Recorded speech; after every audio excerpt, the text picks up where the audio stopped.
goal setting, realistic versus unrealistic goals, right? I believe that when you're working out or when you're living your life, you should absolutely positively have a big, huge goal, right? And to some people, it could seem unrealistic. However, but if you milestone your goals along the way, you can easily stay on track. So, give you an example. My goal was to bench 400 pounds with ease, and I can bench 400 pounds now, right? It is a hard goal. It is obtainable, and it's probable as long as you follow steps to get there. Okay. Now, there are other goals. Let's say I wanted to bench 800 pounds. It is unlikely and unrealistic that I'll ever bench press 800 pounds. Because in the history of the world, there's been exactly one person who's ever bench pressed 797 pounds, and he weighs 400 pounds. So understanding the limitations of the human body and understanding that I'm still 47 years old and not exactly a spring chicken anymore, there are certain limits that your body is going to have. Okay. So setting an 800-pound goal would be completely unrealistic for bench press for me at 47, 48 years old. Okay. Okay. But that doesn't mean that I can't find something that is as challenging that would be realistic. Okay. Right.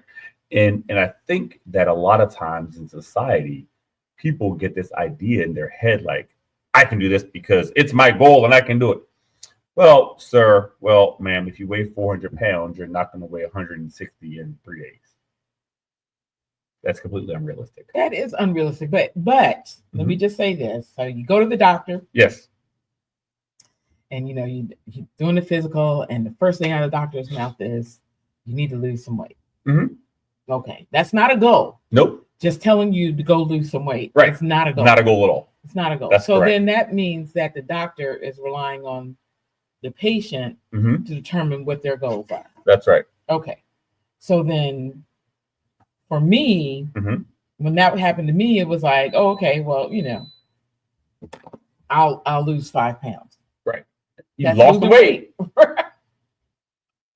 That's right. But I knew I needed to lose more. But I was like, okay, let me just try to lose just the first 5 pounds. And I'll do it by, I won't eat out. I won't do this. I won't do that. But never did I put in the equation exercising. Right. It's just like, I'm not going to do this. Exactly. This stuff. It didn't work out. That's right. The first weekend where there was a party or whatever, it's a done deal. It's a wrap. Right. So that's frustrating. Absolutely. And so now you have people who, again, still the doctors haven't changed their language. They still tell them just to lose some weight. So it wasn't until I started working out with personal trainers that they actually gave me a number. That's right. But then sometimes that number felt like, oh my God. Exactly. You have lost your mind. Exactly. And I wasn't successful with that either. That's right.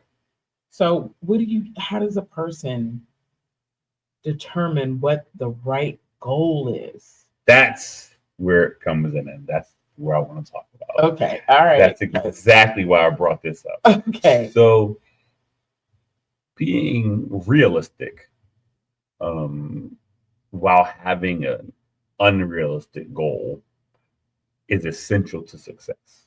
Okay.